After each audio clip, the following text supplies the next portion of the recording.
That was half the room. The rest of the room enjoying themselves so far? There we go. Let's get this thing going. Ladies and gentlemen, boys and girls, put your hands together like you in church. Make some noise. Coming to the stage, Epifany, Chef Gabby, and she Unapologetic.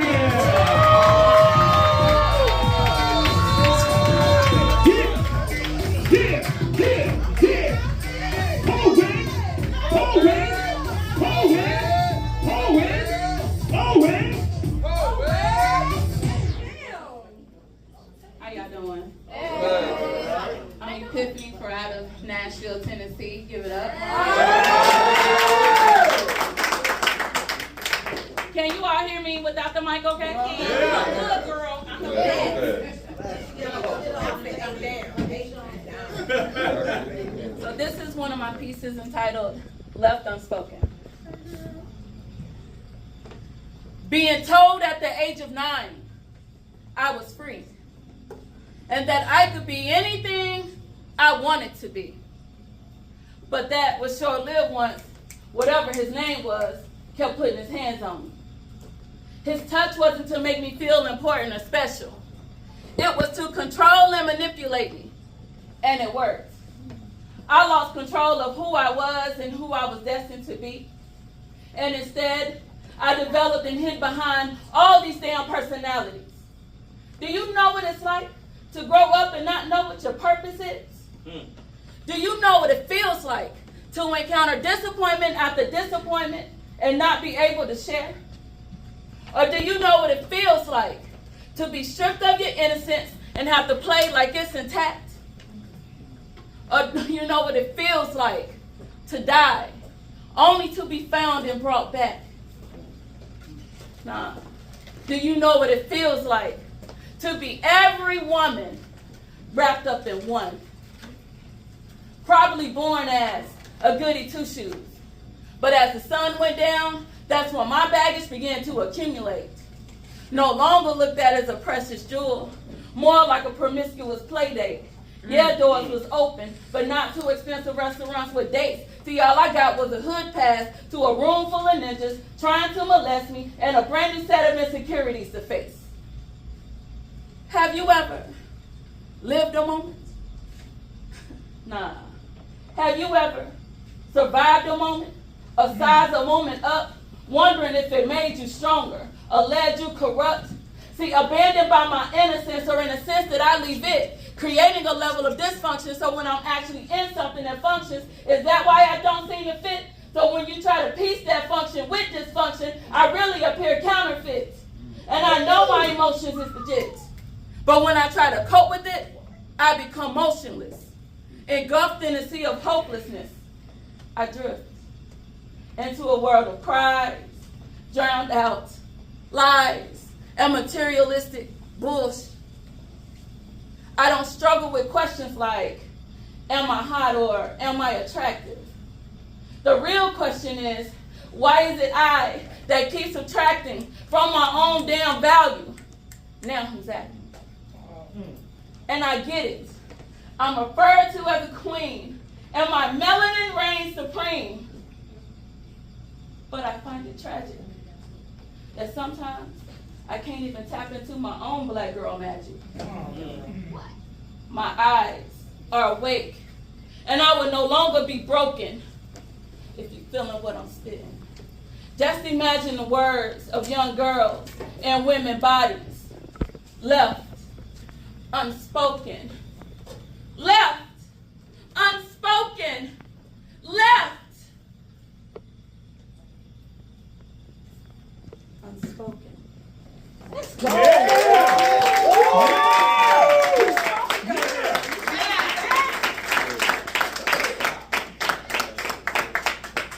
right, Gabby, I love her. Come on, Gabby.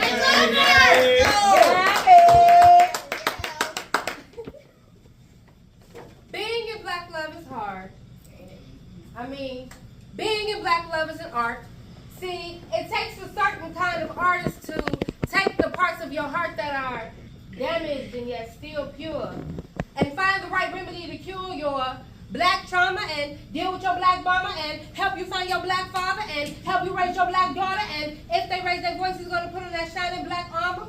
Come on. Because he said he'll never let harm her, and I believe him. See, I'm a firm believer that as much as we say we don't want a black man, we really need him. So sis, if you're looking for a good black man, check your DM, or maybe your church pew, or university or two. But before you check, sis, I gotta check you. I like it. See, being in black love is hard, but it doesn't have to be. If you take a step back and you let that black man lead, a cheerleader and not an extra mama is what he needs if you truly want that black man to succeed. And no, he won't move at super speed, but that's because our black men have to move cautiously, thoughtfully, lawfully. They were born guilty trying to prove their black innocence since then. So I say to my black sisters, I know we have half the world on our shoulders, but we must remember that our black brothers carry the other side. So let's compromise. Catch a black brother by surprise and apologize. Remind him that you love him and that he's the prize. Come on. I'm just saying, it might be nice to be nice. Right. And let me reinforce it. Because being in black love is important. And if that's truly your black queen, make sure you show it to her and to the world. And when you speak to your black woman, use verbs. Because nothing quite turns on a black woman on like a black man with a path to flow. Come on. Oh, I mean follow, y'all, my way. Follow.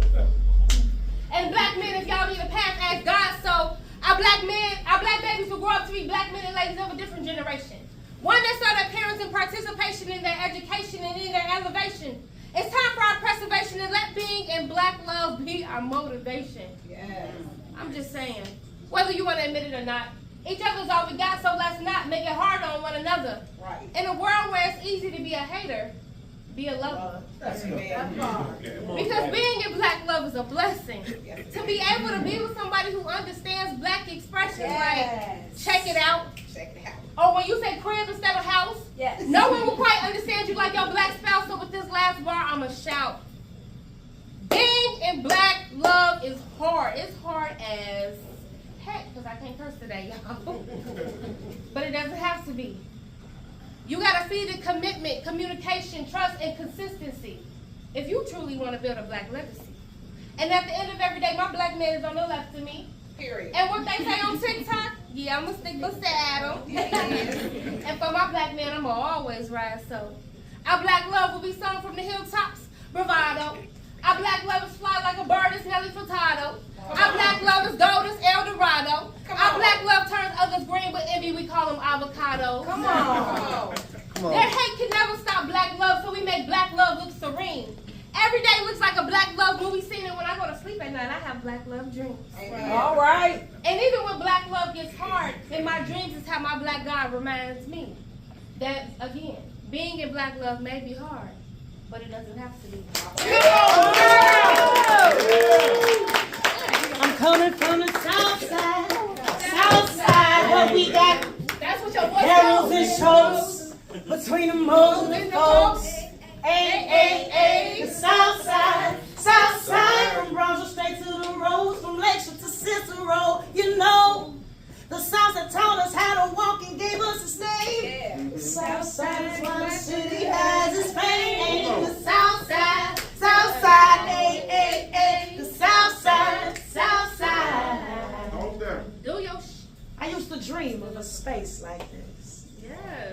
They told me it was impossible, that brown faces and liberty were created in separate factories, never to collide, but what they didn't know was that somewhere on the south side, borrowed bungalows bear the burden of Bronzeville's grandchildren. Catholic parishes perished in exchange for new faith. Ginger dreamers took flight in the night to make way for the Pullman porters' wildest dreams. Black faces flood Sangamon and Lowell and Aberdeen and Green and Racine at 18. My grandmother escaped the tyranny of the South. The oppressive hand of parents who didn't understand that she could dream too. My Gima floated down the Mississippi River and fell into the arms of a CTA mechanic. They purchased a home on 86th and Emma. Blessed the block with 3 beautiful brown children, all baptized in the bosom of that neighborhood were hosted. Feels like State Street, it was the center of my world, where a premature cup of coffee meant that I would be short forever. But my Gima did as grandmothers do. She slid me that cup and created the inseparable union between the divine and normal. My Gima be the bishop. of the past.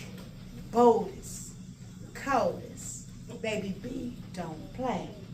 She raised her troop of poor sinners and created an army. The lineage down Laughlin taught me to confess my sins. On then sins, my Gee might be the best spitter I saw. She bring power to where the room is, taught me where the tomb is, through my need for perfection there, and pointed me to the one who is. My Gee might be the best knitter I know. She weaves tapestries of time and tales of the divine. She be the thread, holding it all together, whatever the loomis. And though my stature is short, the hood make me feel tall. And I can still taste my grandmother's coffee, y'all. Yes. I found Jesus on Carpenter. And he told me to head to Foster Park and say what up to the moles. And I'm standing here preaching to y'all about a God who rose. And I'm thanking him that my dreams and my grandmother's dreams never died. Said I'm coming from the south side. Come on. South side. I like it.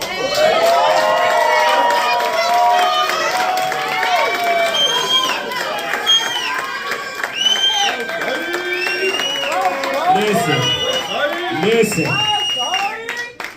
That whole category of artists just absolutely obliterated the stage. Y'all give it up one more time for our fellow